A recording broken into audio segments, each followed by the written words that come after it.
What's up, everybody? Welcome back to the Toe to Toe Fight Show with Mark and Matt Nolan. This is episode number 4, special Father's Day edition. Ooh, in the Father's sense Day. that it is Father's Day. That's what makes it a special Father's Day edition. So you went to Canopy Lake today? Yeah, Canopy Lake Park. Yep. I didn't go to the actual lake. Actual lake. Oh, did you go? There's a boat around the lake that's actually it's a like good half an hour time killer. Did you go on it?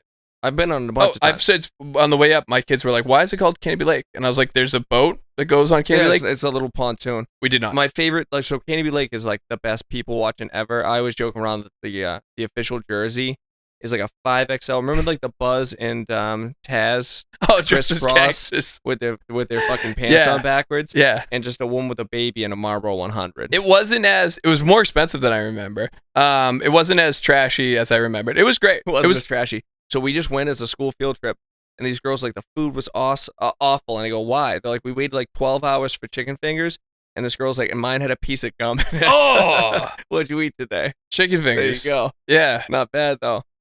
It wasn't bad for me. All I got the sick shirt. That's dope. Canopy Lake doesn't fit great. That's a good For Father's Day, I just wanted to go to Salem. It's my favorite place. Salem, Mass, because I went to Salem, New Hampshire to drink in all the. Love Salem, Mass, and so instead we went and saw Inside Out 2. Was it good? No. Inside Out 1 was good. Yeah, there's no Bing Bong. I don't want to ruin it. No thanks spoilers. for the spoiler. Yeah, thanks for the sorry, spoiler. Bing bong, Do you? Bing bong. All right. Well, that's unfortunate, but that's the price of being a father. So, so all the dads out there, happy Father's Day. For all those that aren't, don't. So that's our special Father's Day intro. What segment do you want to kick it off with, Marco? Why don't much to talk about. So I'd love to talk about the age beef, if that's okay. Age beef. This segment, two of our favorite fighters. You know, a guy that I loved growing up, and then a guy that we collectively, I would say, might be our favorite mixed martial artist of all time. Yeah, it has to be. In Chael Sonnen and Anderson Silva. So Chael Sonnen we saw fight once live. We beat Shogun Hua in Boston, and we saw Anderson once. Yes, fighting Talis Lightus. In one of the worst fights I've ever seen in my entire life, where Lightus just butt scooted the entire time. So it was in Montreal. I think it was UFC 97. At one point, it was Sheerdog did like a top 100 worst main events in the history of UFC, and I believe it was the number 1 at that time. Yeah. It was I not feel good. Like there's a couple that have been up since there. then. But the issue was this: at the time, Anderson had never. He was undefeated in the UFC, but he had never gone the distance with an opponent. So that was the first time Anderson saw a decision, and it was just terrible. Yeah. And Uncle Chael obviously is the greatest. So they, I don't know if you're familiar with mixed martial arts at all, but they have fought previously. So the first time, Chael wasn't familiar with the rules.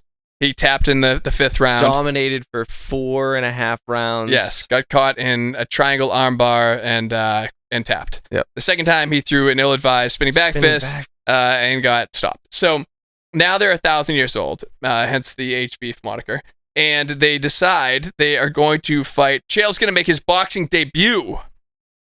And under a special set of circumstances. Yeah, so it was so we talk about these celebrity fights, and we actually alluded to it when Jake Paul was still supposed to fight Tyson. Yeah. We're like, it's gonna go the distance, slam the over. In fact, this is the event that Terry Crews was talking about with Anderson Silva, by the way. Remember where they were like Fight Night Brazil or whatever, and we're like, what the fuck is that even?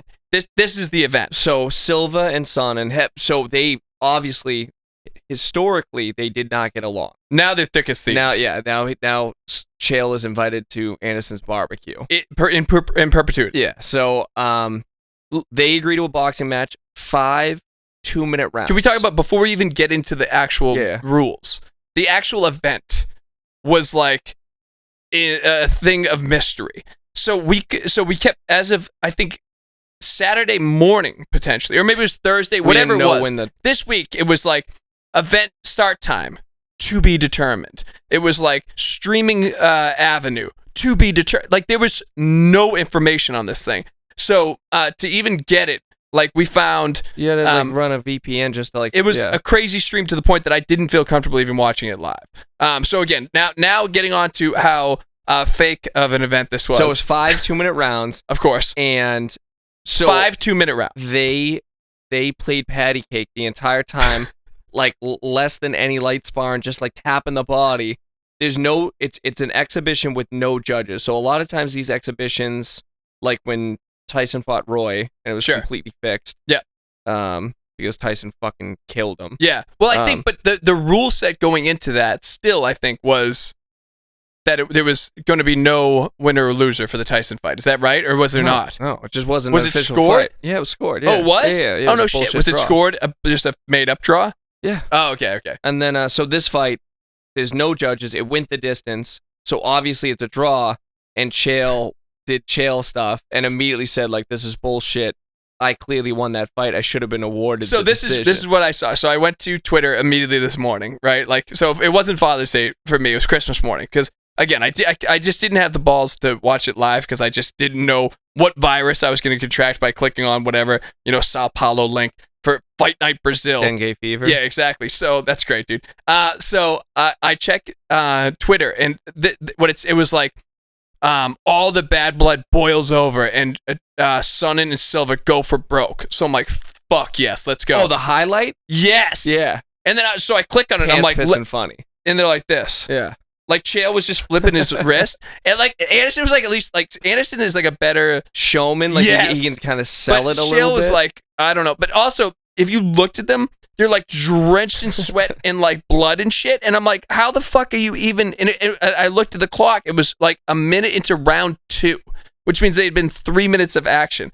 So then I watched the post-fight interview, and Chael is Chaelin hard. So Chael was like, well. Anderson does what he always does. He gives up the first round because he feels out, the power. Now, he gave up a 2-minute exhibition round to Chael. Chael goes, I stole 2 and 3. He said he's like, I had the first 3. I had the first 3. And he goes, 4th and 5th, I could make the argument. He goes, but I fucking clearly won that fight. Now, Chael, again, is still undefeated. Still undefeated. But he is making the argument that he won a bout that literally doesn't have judge. Correct. As far as trash talkers go, Chael Sonnen is the greatest of all time. There's no second place. There's a lot of guys that want to be Chael. There's guys like, I guess, maybe like a Colby Covington. I was going to go Colby, yeah. But Colby tries on a personality, but the Chael has like an IQ that's like genius level intellect. When he talks about like the Nogueira brothers feeding, a bus of carrot and playing around in the mud, guys like Colby, like they don't have the humor level where it just turns into a personal attack. Yeah. Where Vanderlei's like, I'm gonna kill you, and Chael's like, I'm gonna break into your house and do a home invasion. It's a home invasion, but it's like an 8-minute diatribe. You know what I mean? He just doesn't. I can't let you get close. I can't let you get close. So in terms of aged beef, that's about as good an aged beef. So the winner gets Terry Crews, right? Yeah, so obviously it just makes sense. And it's both of them. It's a draw. So correct. So I still don't understand who else was on the card, where the card exactly was in Brazil. It just looked like, if you ever remember like the old International Vale Tudo like VHS tapes we used to watch with like Vanderlei and Anderson like fighting with like it had like the netting on the bottom. Push them back. Pele, yeah, that's the quality it got. It was like 480i, So I'm glad it happened. I'm sure they made 150 reais or whatever they made in Brazil. But yeah, it was definitely an aged beef to end all aged beef. So I'll tell you, like, part of me obviously would have liked to see a real fight, but I'm like, watching old guys get fucking killed, like watching Chuck zombie walk into the cage to get killed by Tito, or watching Evander Holyfield get smoked. I mean, you want to know the worst example? Do you remember Scott Ferozzo Tank Abbott 2? No. So they fought. They tried to fight again. Scott Ferozzo's a used car salesman, I think. I think he's dead. He's dead. Scott Ferozzo's dead. He died. I swear to God, he died. Crock or not on Matt. So anyways, Mark, they couldn't get it sanctioned. They fucking fought at a backyard barbecue. And Tank drops him, and then he just laid in his guard. So if you look at, they're in grass, and this is like they're like in their 50s. Do you see Tank on Rogan? He looks awesome. Yeah, so he got like a liver transplant. Yeah, and he's shit. super skinny. Super skinny. But what I'm telling you is this is the lowest I've ever seen ever. It is at an actual like Alabama backyard barbecue, and then he's just like, I fucking revenge. I fucked up Scott Ferozzo. So yeah, I'm like 99% sure Scott Ferozzo's dead. At least I hope. You know what I mean? So that I'm right. It's factually. Yeah. No, I'm just kidding. So, no, I think Scott Ferozzo's legit dead. He was like 400 pounds. He was in terrible shape. Another old ass guy that Vito Belfort beat up. I guess he was just young and fat then. Yes. Yeah, he was young and fat. Like when he was in his prime, he was unhealthy. But the worst that was like the worst example of like two old fucks going at it because they literally fought in the backyard. At least Evander Holyfield got knocked out in California. Yeah, I guess. Hey, it's better than going out with the grass, dude. You know? Huge shout out again to our good friend and sponsor, Shadow Fight Goods. We love their gear. You're going to love their gear too. They gave us a very special code just for our listeners. It's TTFS24. Check out their store. You're going to love their stuff. So we're about to interview our guest for the week. It's going to be Heather Hardy. So this is a monster guest for us. All our viewers are going to know Heather Hardy, obviously, for her boxing accolades. One of the more decorated female boxers in the history of the sport. Yep. Great mixed martial artist. And then she was going to segue into bare knuckle in a main event, a local main event. It was going to be the first bare knuckle at Mohegan Sun. Correct. Yep. Yeah, right down the street against the mutant Christine Ferreira there. And it got canceled out of nowhere. So it was radio silence for a while. And then it was announced through Heather's social media that she had suffered a traumatic brain injury. Or at least the symptoms of an ongoing traumatic brain injury. Double vision. You name it. So what's important about this interview is that this is her first interview since having released that information. So we're very honored and excited to have Heather with us today. Yeah. So thank you more than anything for joining us. This is a huge interview for us. Mark and I are tremendous fans of yours. We've followed your boxing career, your mixed martial arts career, and we're looking forward to your bare knuckle career. And then from there, saw that things changed a little bit. So I think historically we would have talked quite a bit about your transition to boxing, your coming through with the sport. But more than anything, I kind of want to talk about where you're at now. So leading up to your last fight with Miss Ferreira, things changed dramatically. Is that right? Well, sure. After my fight with Amanda, I had some vision and issues with my brain from too many concussions. And the doctor told me, you're going to be all right. It happens to fighters a lot later in their career. Just don't get hit and take it easy. And I guess I took that advice like when the doctor tells you don't smoke and don't drink and sleep 8 hours a day, So I took a couple months off and my vision never came back. And I guess like everything else, you just get used to your new normal. And the more I started training, the worse my condition got. It wasn't just my sight. My sight is that it's double and blurred. So I guess they found out that, we found out after a month of me, just pushing it and training. I lost close to 30 pounds. I was almost 100. I was 121 pounds, about a month away from, what was trying to turn into a 135-pound title fight. I didn't, it's 2 and 3 days. I wouldn't sleep. I wouldn't eat. And when I finally, told my coaches, they kind of told me Heather, you have to go to the doctor. It's not okay. And they sent me to the doctor and the doctor said, I told you once before, I'll tell you again, you can never get hit again. So that was it. Now, you had a historic boxing career. And before you had ever tasted defeat in boxing, you transitioned to mixed martial arts. And in that mixed martial arts career, you had 4 insanely epic fights as well. All of your boxing fights and your mixed martial arts fights, in those bouts, they obviously you're extremely skilled pugilist, but additionally you have a penchant for violence. They're wars. So was there any point leading up before that second Serrano fight that you had any inkling that you might have suffered a traumatic brain injury? If I cry, it's just because I haven't talked about this before. But I've had 3 times in my career, because I started my career in kickboxing and in karate, and I'd started my career getting kicked in the head. And I can remember 3 separate times in both my amateur boxing career and my professional career where in the middle of the fight, I completely lost consciousness and didn't know where I was. Would sit down in the corner with the coach screaming, and I would try to remember how I left the house, or or how I had got to the gym, or you know, what week it was or what year it was, and it would take hours for those memories to come back. And I always kind of just laughed it off, like, hey, this funny thing happens to me, you know. And I mean, besides that, like the MMA fight, I broke my nose, and it was like, wow, she's the girl who broke her nose, but she's really the lady who doesn't sleep at night because the stupid thing is turned this way. And when it rains, it's bad. My face gets swollen. You know, I think fighters don't talk or get the chance to talk about that part of their career. And that's really what was so important to have you on today.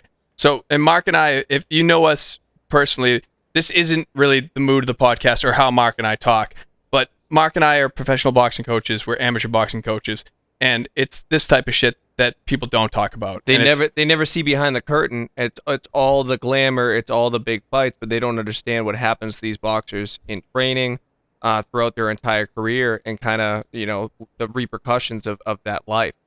Well, right. And kind of my whole career was modeled after me speaking on women's pay equity and talking about the pay disparity. And when you think of my career, I'm a former world champion, and it can be argued, you know, I had some epic losses to Amanda. We argue that I'm not the most technical fighter, but I'd like to argue that I was pretty good, you know, and at least Sean Porter, right? Like, you can say at least Sean Porter. So, at least Sean Porter. And the fact of the matter is, and I might cry because it's the first time I'm talking about it, but the point of the matter is I have a daughter. Yeah. And all those years, I won my world title sleeping on a couch in a 1-bedroom apartment so that my kid could go to the best school, you know? Yeah. I left boxing and I gave my whole body, my brain, my sight, and they left me with nothing. Not health insurance, nobody to help me. And it was like, guys, I was screaming this whole time, you're not paying me enough. You're not paying me enough for what I'm giving you. But nobody, you know, it was just like, I was just like, it was a gimmick. But look what happened to me. I can't even go jogging anymore. I can't jump rope ever again. You know? And it's like, oh, that sucks, Heath. At least you didn't die. That's what everybody's saying. At least you didn't die. Yeah, it's crazy. At least you had a beautiful career. I've been following your social media for a long time. I've been reading a lot of your stuff recently about how, you know, you managed your career throughout it. And you guys are gonna walk with me into the kitchen. Oh, cool. Of course. No, that's fine. But on your social media posts recently, you've spent a lot of time talking about how you made it so far. Not because you were a great boxer, but because you could navigate the business. I do want to tell you that I disagree, because you were a fucking amazing boxer. Oh, thank you. So to downplay that, yeah, it's crazy. The other piece is you, like the fighter pay. So it's so funny because we talk about this an awful lot. In a lot of sports, men and women don't get the same kind of like marquee space, but in fight sports, people like you pave the way where you could headline main events, but you never got the purse that you deserved. You never got they never paid you what your worth was. Yes, because in other sports, if you look at, you know, whether it's WNBA, other things, the pay discrepancy, you could make the argument, well, they're not drawing as much. Someone like Heather Hardy, you drew as much. People watched you fight. The Serrano fights, what have you. So the fact that the pay never matched that is a robbery. It's a travesty. And to see where you're at now. For all these years, you know, and people would ask me, well, what can you do about it? What can you do about it? And the answer is always, like you guys said, that women can't sell. And the truth of the matter is, when we would try to go to attorneys or bring this to court, it would always be like, well, you signed the contract. You know, like, you decided that paycheck was bigger than any female ever got before, and it was good enough for you, so you took it, so nobody can be held responsible. And my question is this, like you said, we're all fighting on the same card, which means that the finance, the money, is all the same purse, right? And if you look at, like, over the way the money is spent on all the boxing cards, the main card gets all the money. And if you then look at all the main cards where all the money goes, every time a woman goes in that spot, they're given 1/5 of what a man is. So it has nothing to do with the value, because the value is placed on who gets those 3 spots. It's selective where the money gets distributed in the lineup. And over time and time again, I mean, that I just recently had someone contact me that they were asked to go to a female world champion sparring camp. And they said, do you think it's a good idea? And I said, well, how much money are they giving you? And they said, none. And I was like, oh, yeah. I go, well, they're flying you out there, right? And he was like, well, no, we had so-and-so pay for our flight there. And then another friend is going to pay for our flight back. And we're trying to get the local grocer to sponsor a couple nights in the B&B. So I said, wait a minute. You have an amateur fighter who was asked to come to a world champions camp and you're not being paid. Now, the first thing everyone would say is, why is that girl not paying her? But the reality of it is that girl's fight has not been allocated that kind of money, right? Yep. Why? Yeah. Well, you know the answer. You know the answer, right? It's because she's a female, and it's fucked up. I do. And now it becomes a very different conversation. Excuse me, I'm sorry. It becomes a very different conversation when you think in terms of my health, right? Like, of course. It's like you're not paying us, and you can justify not getting the sparring partner. But now say it to my face. Yeah. On my glasses that I can't leave. I can't run. I can't jog, and that all sounds so superficial. Like, why would you be mad about that, Heather? You're not even in a wheelchair. You're fine. You can walk, but I mean, I can't sleep the night. I can name a list of minor inconveniences to my life, but you're telling me that because I didn't sell, I deserve them? No. So, and I think it goes again to the extreme, what you're experiencing in terms of symptoms is really extreme. It's like, I think a lot of people equate, traumatic brain injuries or boxing related injuries to, like you're saying, death or wheelchair bound. But I mean, you are at a point, you can't really work out at all. Like you're saying, you can't jump rope. Can you hit a heavy bag? Can you do anything?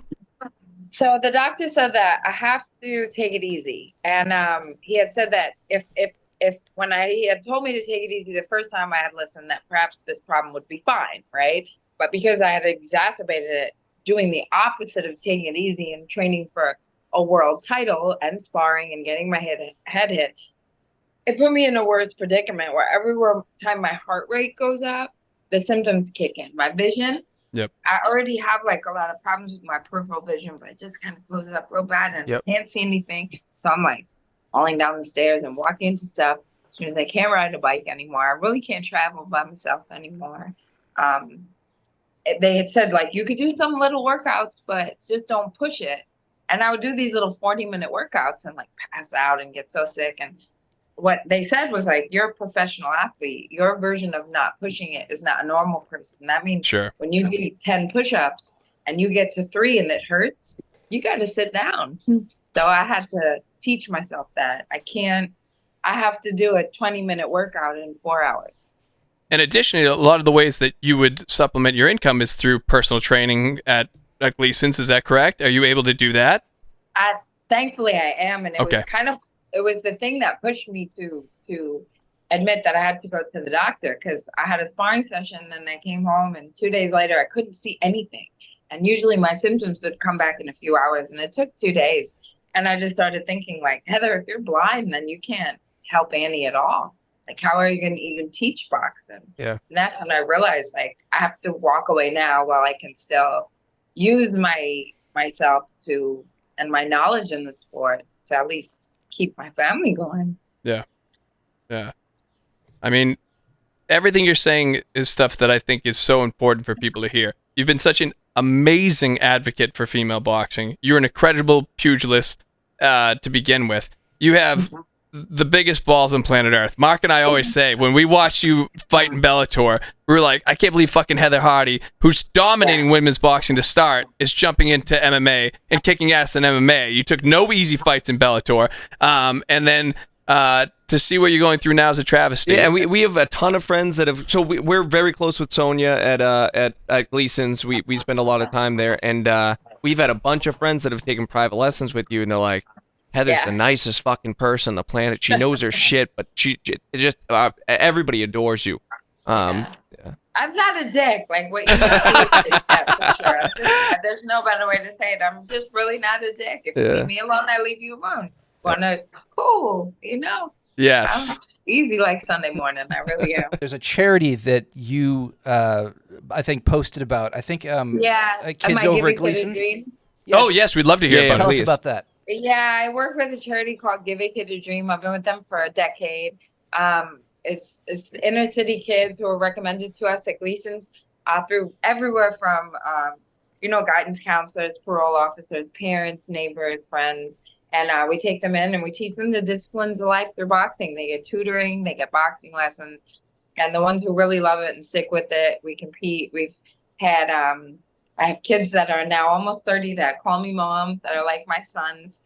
Tell them Mama's always got the porch light on, and they'll come home and train at Gleason's and leave their shit in my office. I mean, to teach them the disciplines of life through boxing. And through my 10 years in the gym, they're like my sons, my daughters, my kids.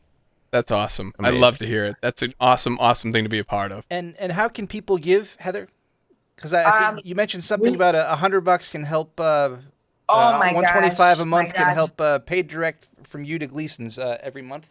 That's so kind of you to mention. Right now, I'm dealing with the problem that we have this Give a Kid a Dream program, which takes the kids.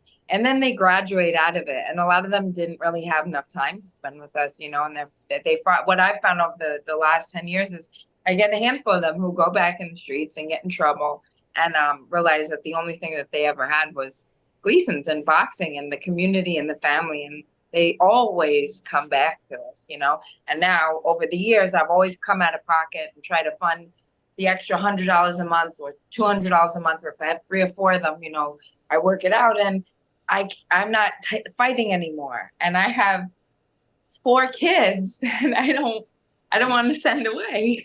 I don't want them to leave.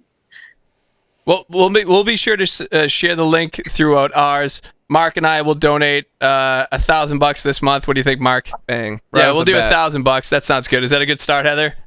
So kind of you. Thank you so much. Yeah, of course. So we'll start with the first 1,000. We'll share it on our Nolan Brothers Instagram account. We'll put it on the Toe to Toe Fight Show. We'll put it in the YouTube comment section, and we'll put it as well on their Instagram handle as well. So kind of you. Thank you so much. No, it's so kind of you. Again, I can't thank you enough for what you've done for the sport of boxing. Mark and I are in it, and what you've done is, I don't think you'll fully understand the impact that you've had on the sport of boxing, male and female. You're an absolute inspiration, and I can't thank you enough for what you, Heather Hardy, have fucking done for the sport of boxing. Well, thank you. That means so much. But Heather Hardy is about to burn her husband's dinner. Oh no! Go do your thing. Go take care of that dinner. You're the best. Enjoy your day. Thank you so much for your time, Heather Hardy. You guys take care. Take care. Bye. Bye. So yeah, as advertised, obviously not your typical interview. Yeah, not a lot of me and Matt fucking around like idiots. No. She's amazing. That was great. Open, honest, candid. We definitely want to talk more about the charity that she does. I think it's called Give a Kid a Dream. We'll leave the details in the comment section for sure. But like Matt said, we're gonna donate $1,000.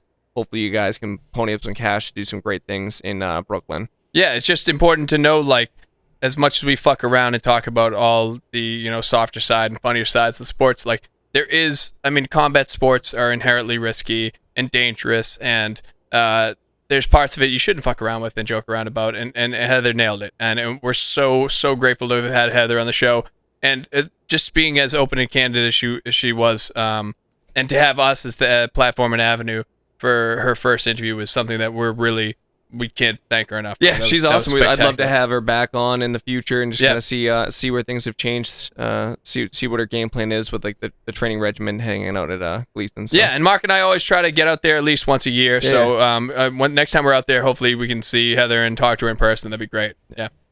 As always, take that subscribe button and slap it in the face like it owes your dad cash. And hit us with a like. It's fucking takes 2 seconds. Just fucking slide over to that shit. Thumbs up. Yeah, the like button's important. Men's health is important. Our health's important. If you want to see more of this, give us more of that. Thank you. Bet the farm. Bet the farm. Farm. So, Bet the Farm and Age Beef has a little overlap, and the reason being is because a member of the Age Beef ilk has fallen to the wayside. So and CROCK or Not, it covers a lot of bases. So my man Michael Tyson suffered some ulcer-like attack on a plane, which might be bullshit, but he's a million. So Mark was like, "Oh, an ulcer? That's bullshit." Like an ulcer attack. What is an ulcer attack? Mark, my ulcer. He's like a walking pharmaceutical ad, right? That's a million years old. Yeah. So just fucking give him the benefit of the doubt. Who gives a shit? So there was an allusion to a November fight date, which still, by the way, might be the case for the Paul fight. Yep. But there was one dude that we had mentioned before. I don't know if we mentioned it on the pod, but we have said this specific name. We said names that made sense were Roy Jones. Roy Jones was my number one. I thought that was a no-brainer. But number two, the fucking king of violence, Platinum Mike Perry. So in terms of betting the farm, you know, and we've alluded to this again, is my stance on Jake Paul is what? We bet heavy on Jake Paul every single fight, and then watch 0 seconds of it until the replay. Now, I'm going to deviate from that plan this time. Yeah, so let's talk a little bit about this. So Paul has been brought up really, like, he's been managed fantastic. So his first fight, it's an influencer. They said it's not even an athlete. I don't even know if it was an influencer. I don't know who the fuck it was. But we're old enough to not know who the fuck that guy was. Second fight, you get Nate Robinson. The corpse of Nate Robinson gets smoked. Poor bastard. He's not even a fighter. To be the first you get one. Ben Askren, who's like hip replacement surgery. He's a joke. They're like, he has no knockouts. He smokes Woodley twice. They get a real boxer. No, you got Anderson Silva. Don't forget him. Oh, he was somewhere in there. I literally forgot about Anderson Silva, who beat the shit out of Chael Sonnen in a barn burner. I don't know if you heard. Anyway, so like, but now you had again the geriatric ward, the octogenarian of Michael Tyson. We got to start calling him Michael Tyson. I'm calling him Michael Tyson from now on. Michael P. Tyson. I have no idea what his fucking middle name is. The Mike Tyson fight made sense because it was Netflix. Cash it was free. Exactly. I mean, no brainer for both parties. And we said like, don't fuck with that. If you're gonna bet, like, bet the over, because the rules changed every 5 seconds. We didn't know what the fuck it was, right? So now he drops out, and they go, we need a replacement because he's a cash cow. Rob was like, what the fuck did they do with the undercard? Because they threw all this money at it and all this shit. So they have to get somebody. Mike Perry's the perfect guy. So I'll tell you why he's the perfect guy and why he's not the perfect guy. So he's the perfect guy in the sense that he's a real fighter. In MMA, he kind of underperformed a little bit. Bare Knuckle, he's fucking killing dudes like MVP, like legit guys. So looking at his whole career, so he's a UFC reject, right? He murders guys like Jake Ellenberger right off the jump with a elbow, kills him. But ultimately, he gets kind of an unceremonious, farewell, getting beat up by guys like, Ponzinibbio. Guys that are good, good guys. But two pieces, 80-year-old guys in restaurants and bars. Smokes old guys that talk fucking reckless. He kicked out a glass window and hemorrhages blood everywhere. So anyway, don't look that up, Rob. He's still traumatized from our fucking Kevin Randlin video. He found his footing in Bare Knuckle. He's the king of Bare Knuckle. But here's a few things. So why I think it's a perfect fight. One, he's a legitimate fighter. He is a violent human being, and from the Paul size, he's an undersized guy that they've moved with before. So they have some history. 2021, they had a sparring session. Mike Perry came out. He's like, that Jake Paul kid kicked my ass. I don't know if that was kind of a setting up but here's why he's not the right. So they have the Netflix avenue, and Netflix I know is kind of moving away from I wonder if I know where you're going with this. The criticism of Netflix is oh, it's all super woke bullshit, and now they did the Tom Brady roast. They're like, no, we can do some progressive stuff. They're not ready for Mike Perry? Is that what you're worried about, dude? Reformed Mike Tyson is like, hey, I like to smoke weed. Mike Perry is the realest of real one with zero fucking filter. So let's look at Mike Perry's bare knuckle career, right? Mike Perry's bare knuckle career is awesome. So he beat guys like Julian Lane. He beat Chael Alves. He just beat the biggest one, and I'm going somewhere with this that's related, right? The biggest one he just beat is Michael Venom Page. Yep. So that's a huge one because they are going to heavily lean on that win because MVP just beat Kevin Holland. Dominated. Emphatically. Destroyed Kevin Holland him. Had him seeing ghosts in the first round. He's like, oh, he's faster than we thought he was when he's going back to his corner. Mentally completely broken. Perry drops him like a sack of shit. What's important to note, though, is that before Mike Perry was signed to Bare Knuckle, he had headphones like me and you, and he's talking to Chris Lytle, and Julian Lane's like, "Hey, what's up, bitch?" And Mike Perry just rips off his headphones, just immediately starts smashing him in the face with elbows. I don't know that Netflix is ready for that Mike Perry. When you mentioned like, 2021, they had a sparring session, and he's like, "Yo, that kid's kind of fast." There's no way. Right? This goes back to like, would you think Ryan Garcia is really that smart? Do you really think Mike Perry was like, "Hey, dude, I'm going to build up a fight"? Like, Mike Perry's the fucking lunatic, dude. So there's no way. Like, if Mike Perry got the better of Jake Paul, he's like, "I kicked his ass." Yeah. Remember, there was a time in the UFC where Mike Perry just picked his girlfriend to corner him. Do you remember that? Yeah. For an extended period of time, he was like, "Yo, my girlfriend, my girlfriend," who, by the way, there's sparring videos of Mike Perry and his girlfriend, and he would just body her and drop her. And be like, "Babe, sorry. Like, you got to get up, though. Like, I'm still working." I'm in camp right now. Like, he'd fucking rip, like, clock. Liver hooks, fold her, and then she would be in his corner, and she'd be like, "Go, babe, go. Go, babe, go." And she just put his mouth guard back in. So this is, if you think he's setting up for a future fight with Jake Paul. So anyways, but the Jake Paul fight is, Jake Paul is a huge dude. Mike Perry's not. Yeah. He's a smaller guy. So he's a blown up 155. Yeah. So that's for me, like what I'd like to see in this fight. So I don't know that lines are out yet, Rob. We can look into it, but I'll tell you that I presume it's going to be a much more straight and narrow fight where it'll be like, it's going to be 8 rounds. It's going to be 10-ounce gloves. Mm-hmm. It's going to be 3-minute rounds. Oh, it's going to be a real fight. Rather than kind of tiptoeing around the exhibition line they were doing with Tyson. Yeah. With that said, everyone wins in this fight. Yeah, so for us, when it comes to the line, I think based on Perry's accolades, especially his recent accolades in Bare Knuckle, he's going to be the betting favorite, I think. Or it's going to be Paul's going to be the betting favorite. He's going to be the betting favorite, but it's going to be closer than it should be. Minus 150, minus 170. It's probably going to be like minus 220, I bet. Really? Yeah. Okay. I bet it's going to be a little bit wider than you think. But here's the thing. It's going to be a lot closer than what we've seen as of late. Yeah. Because of Mike Perry and because of his marketability, because he's 32 years old instead of 78 years old, but because he's not retired from other combat sports and shit. I see a lot of money going on Paul because of his... People will look at the Tommy Fury fight. Sure. And I think, as far as boxing goes, Tommy Fury kind of sucks. Like he's a middling club fighter, and he soundly beat Jake with basic boxing.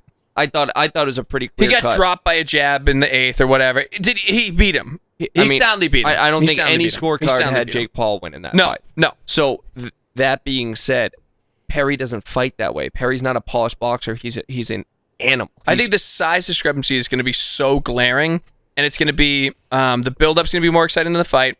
The only deviation from my betting strategy with Jake Paul is this fight I might actually watch. Yeah, I'm going to slam Jake Paul. Yep. I'm going to take the money line. I'm not going to slam Jake Paul. Yeah. Sorry, of course. Yeah. Sorry.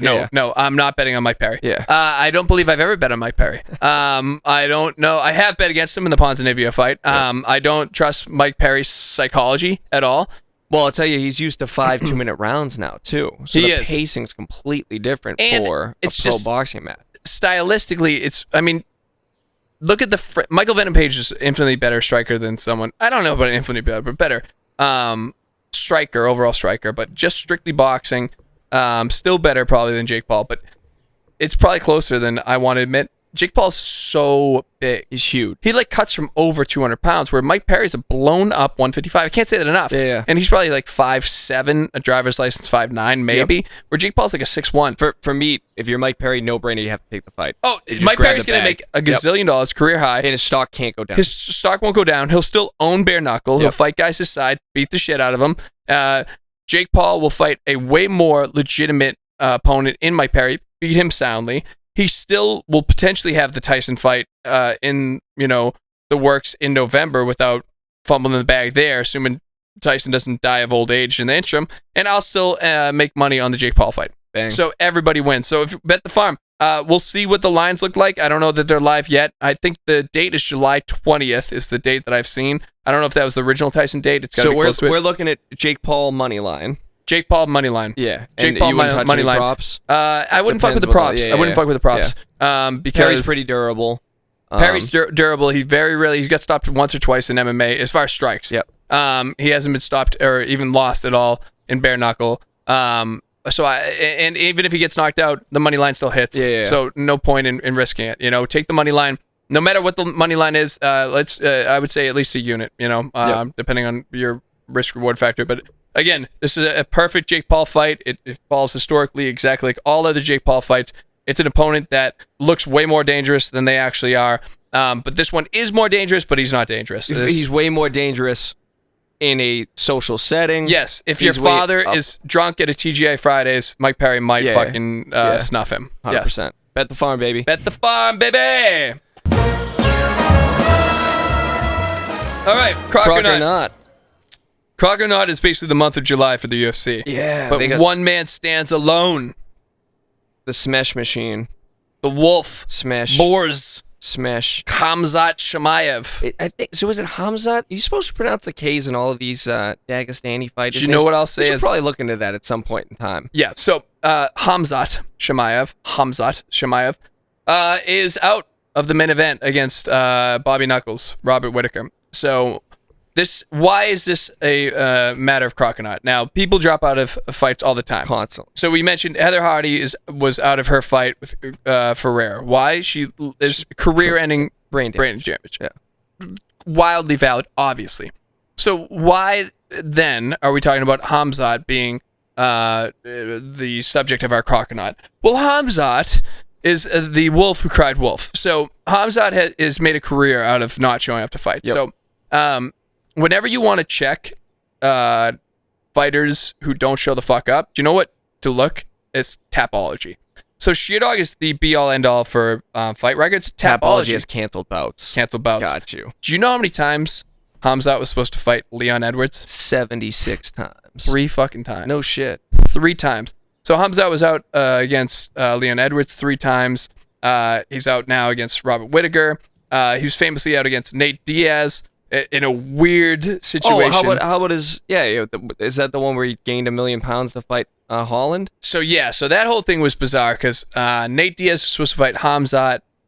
Holland was supposed to fight Ferguson, but they flip-flopped him because of weight. Whatever it was was crazy. So basically, Khamzat came in at 185, and then they made him fight Holland after like a backstage encounter the night before. It was all like set up, so it was all bullshit. So going into this fight, there's always a question of Khamzat coming to fight. Yep.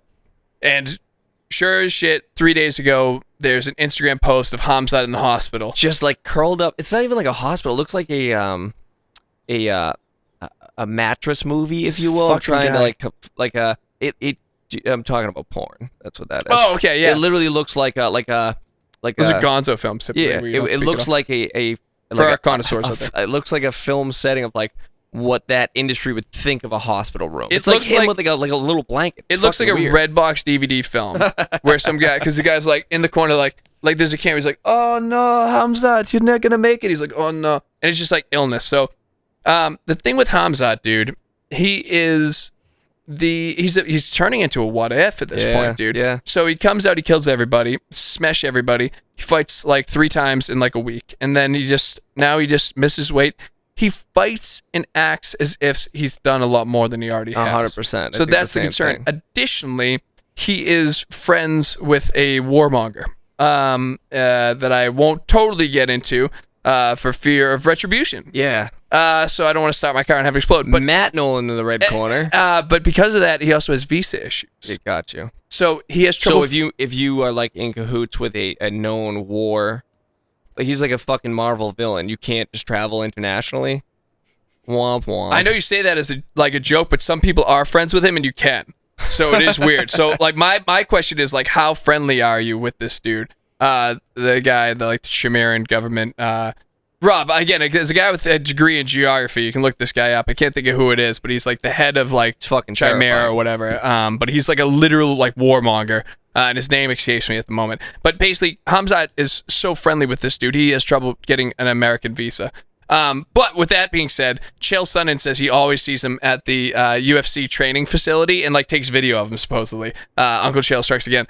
So my thing is this: I think I don't know what's up with Khamzat. Well, and it was a really interesting fight because I feel like Bobby Knuckles might be the most disrespected fighter on like the UFC roster. Like people just look past him. So let me say this: Drickus before that fight, yeah, said whenever I don't fight this dude. No, he said a win over Whitaker isn't enough to validate a title shot. Bullshit. Why did he say it? Yeah, because he doesn't want to fight Bobby Knuckles. He doesn't want to fight Khamzat.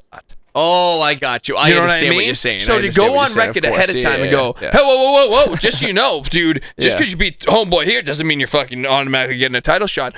So you have that type of reputation to the point that people are already saying before you even fight, hey, dude, just because you fucking fight doesn't mean... That reputation, that's like he had that reputation that, for me, Gilbert Burns kind of flipped the script, flipped the narrative. Like, Gilbert Burns was in that tit-for-tat the whole time. No, he was. But and Gilbert Burns is like a fantastic gatekeeper. Sure. Like, I think what flipped it further, actually, was the Usman fight.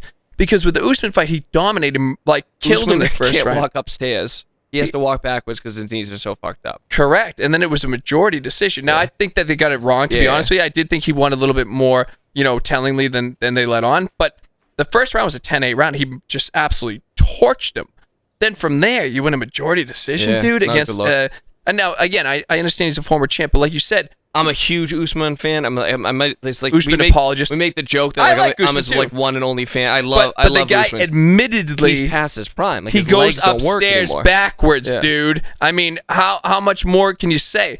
To the point that he is so damaged that he can't wrestle. Yeah. And Khamzat fought him to a majority decision in his last bout.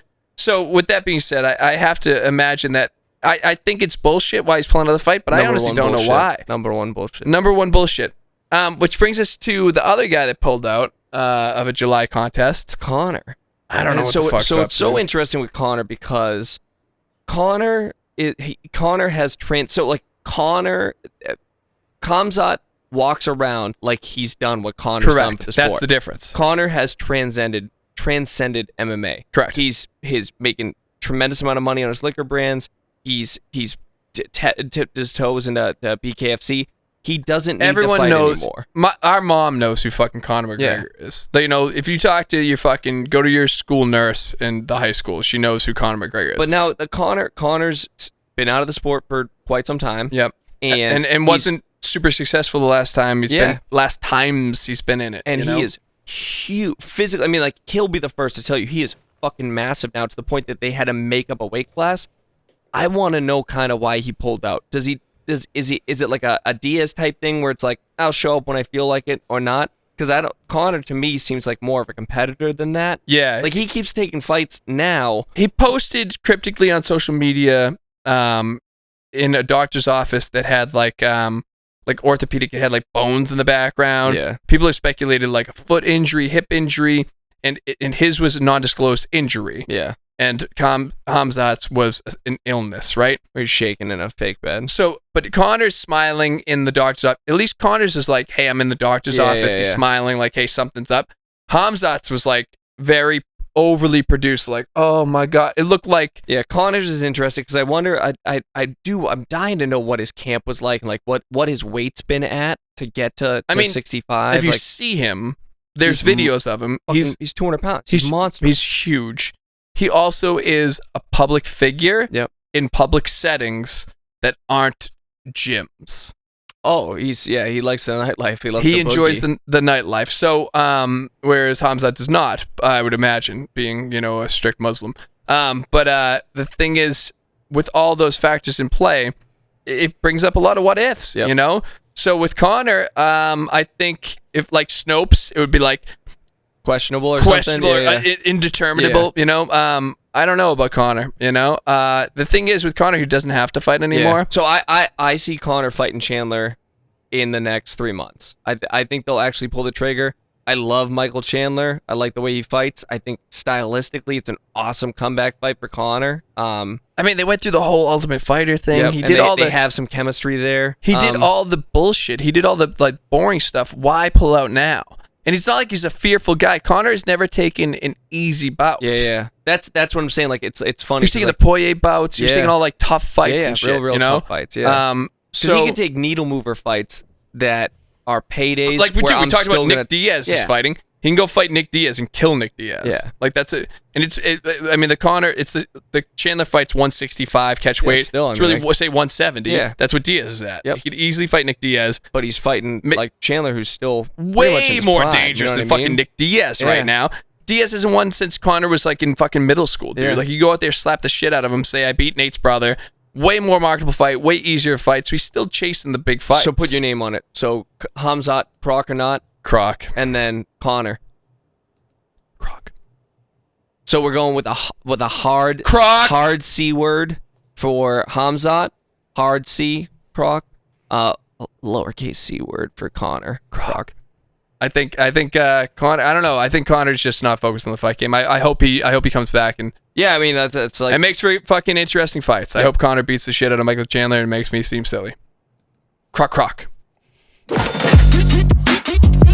Oh yeah. Cash me outside, Matt. Let's talk money. Money talks. Money for nothing. Oh fuck yeah, Chicks for free. dude. I love. So my favorite part of these shows is Matt remembering a segment that he brought up. So Matt will tell me like 3 days is like, don't let me fucking forget this thing that I want to talk about, because he talks like that. My favorite part is when Mark makes me sound like an Italian woman. No, and he's that was like, hey, let me tell you something. I No, thought that was more of like an extra from. first of all right, let's unpack that whole exchange. Number one, remember how offended Mark was when I said that I'm the analytics guy. And that you're the Mark was personality? analytical, and how upset he was when I said I was the personality. How elated I was that I remembered the segment, which, by the way, It's Matt's segment. I Cash me thought outside. of the content. So Matt, cash me outside. Yeah. Big money moves Yes. in the fight game. Yes. What are they and why? all right, dude. So let's and anyone can open X, Twitter, whatever. There is. It's the same fucking thing. That's why I said whatever, dude. All right, don't fucking If you stop said all over whatever, my segment. I would have said multiple things. So, Reddit, Instagram, Facebook, Friendster, so MySpace. Only Undies. Do you remember that one? That was weird. Yeah, Only Undies was like a Friendster with people in their underwear. Wow, okay. All right, I'm the weird one. All right, so listen, there is a Saudi. I think Rob says Saudi, which is like way more fucking. It's like it's way more cultured. He's like Saudi. His name is Turkey Alashishki. Turkey ala what the fuck? Alashishki. Alashish. Turkey Alashish. This guy, I believe it or not, has a lot of blood money. So they got all this oil money, right? Yep. So apparently, as someone, again, that has a degree both in geography, which I can't fucking find any these countries on the map, and a degree in geology, oil is finite. So these Saudis, right? We'll talk about oil being finite in a little bit. Is it not finite? And the flat earthers, who, if you're watching, respect, flat as shit, gravity's fake. It's no, that's not Earth true. blood. Just you let it Earth blood? It's Earth blood, yeah. I can't do this today. But anyways, okay, back to the Saudis. Earth so blood. This dude, what's his name again, Rob? Hit me again. Give it to me. What's this guy's name? Let's just call him Turk. Turk. All right, my man Turk has a gazillion dollars, an infinite sum of money, right? This dude is planning essentially to buy all of boxing. Literally all of it. So the Every idea, major promotion. I mean, I'm not kidding either. So really, the long and short of it, to oversimplify things, is basically he's looking to buy things like Top Rank, Golden Boy, every major promotion. Okay, and the long and short of it, to really summarize it, is that it's going to more emulate the UFC system than what we've come to know with boxing. We talk about boxing all the time. They talk about alphabet soup champs. There's WBA, WBC, IBF, IBO. There's so much more than even that. No. But let's just start. Let's just start there. So champions don't fight champions because they have mandatory challenges. Like Usyk was undisputed for 2 weeks, and then he gets stripped of his title because he has to fight X, Y, and Z, and there's just, you can't do it in that time frame. Yes, the UFC is not a monopoly, but it's a monopoly. Like there's Bellator, there's PFL, there's lower ONE FC. Yeah, you know what I mean. But for all intents and purposes, they run the show globally, and the UFC champion is the world champion. They are the recognized. Yeah, I mean, so much so that there was one other contender at one point, Pride, and they bought them. Yeah. Now what seems like a million years ago. So, in looking at that, system, that kind of model, right? The idea is if the Saudis, with my man Young Turks, Turks and Caicos there, right? If he were to buy up these major promotions, right, instead of having the WBA Junior Intercontinental, Intergalactic, Interdisciplinary Champion, you have the Earthblood belt. Correct. What you have, though, is you're the champion, you're the number one contender, you have to fucking fight. Yeah. That's how it goes. And it's say people don't want to sign, okay, just fucking burn money. Like it's like don't sign. They have infinite fucking money. It's like Live Golf. It's the same idea. It's not this. It's the exact same idea. So here's the what I've been told by my inside sources. As you see, my Apple Watch buzzing. Guys, you don't think I have fucking inside sources from my Saudi friends? So the idea is this. Outside of the flat earth theory, right, oil is probably finite. So these Saudis, can I just say Saudis, dude? Just say Saudis. These guys who have so much oil money, right, they're buying up sports franchises, like sports entities. Yeah, because they see an end game. Yes. Yeah, so if you've looked for the past few years, they put on monster boxing events, so and then you saw it in Live Golf. So when Live first opened up, all the guys were like, I'm not touching your fucking blood money. And they're like, well, there's a lot of blood money. And they're like, how much blood money? And they were like, your greatness, I would like to, you know what I mean? Like, so by the end of it, like, these guys are playing for money. And so here's the double-edged sword, right? First, you have to sell your soul to the devil. That's the one side of the double-edged sword. That's the bad side, depending on how you look at it, right? The good side, though, from a competitive standpoint, is the guys have to fight the best guys. Yep.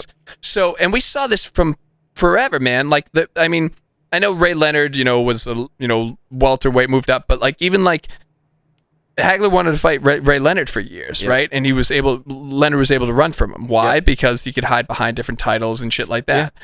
There was no, really checks and balances. Yeah, if you have one unified body in Saudi Arabia, you have a number one contenders fight.